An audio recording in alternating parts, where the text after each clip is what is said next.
अच्छा देखिए, जैसे हर फील्ड में कंपटीशन होता है ना, तो आपने 2010 के फ्लड्स की बात की, तो उस वक्त ईदी साहब की जो ऑर्गेनाइजेशन थी वो भी बहुत एक्टिव थी, अब तक है।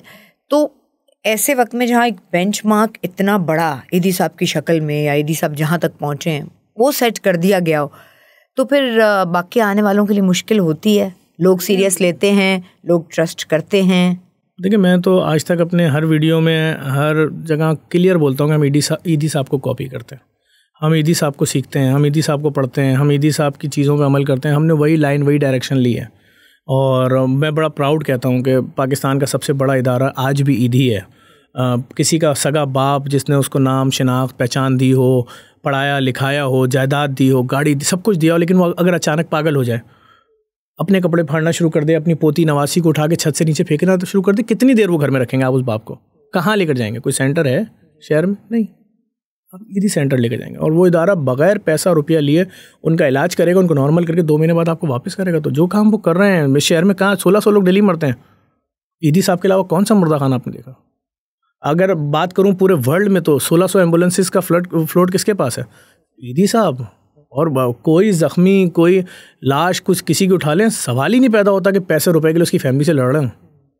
काम ही बहुत अलग काम है। यहाँ लोग जिंदा लोगों को नहीं रखते। सवाल पूछूंगी जो आम आदमी के जहन में आता है कि ईदी साहब के लोगों के जाने के बाद फिर जैसे सियासी पार्टियों में लोग चले जाते हैं, लीडर्स चले जाते हैं, उनकी औलाद उसको उस तरह से रख नहीं पाती, या हमेशा हम पॉइंट आउट कर रहे होते हैं कि वो थे या वो थी तो उस तरह से था। तो आपको लगता है कि ईदी साहब के जाने के बाद वहाँ परफॉर्मेंस में, डिलीवरी में कमी आई है? देखिए, ईदी साहब एक लंबे अरसे तक बीमार रहे और जिस वक्त वो बीमार थे उस वक्त भी काम उसी स्पीड में चल रहा था। मैं समझता हूँ अब मज़ीद चूँकि दुनिया में जिद्दत आई है तो ईदी में भी जिद्दत आ चुकी है। काम उनका बहुत बेहतर है, काम बहुत बढ़ चुका है और फैसल ईदी साहब ने बहुत अच्छा संभाला है।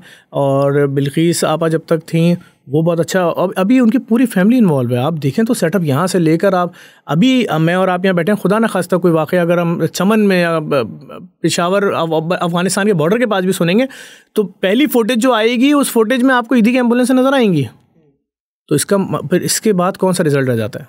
सुपर नंबर 1 इदारा पाकिस्तान का आज भी, और बहुत मजबूत इदारा है, बहुत मजबूत इदारा है। और मैं समझता हूँ हमें मानना चाहिए कि देखें ये वो इदारे हैं, मैं क्यों इनको प्रिंसिपल मानता हूँ, मैं इनको क्यों बाप इदारा बोलता हूँ, इन्होंने पूछा ही नहीं कभी किसी बेवा से कि हम तेरे शौहर की मैयत नहीं रखेंगे, तेरा मसलक बता, अपने शौहर की ज़बान बता। नहीं, इन्होंने इंसानियत की खिदमत की, बिला तफरीक की, इसीलिए हम इनको आइडियल मानते हैं, इनको प्रिंसिपल मानते हैं, इन्हीं को फॉलो कर रहे हैं, इन्हीं को कॉपी कर रहे हैं।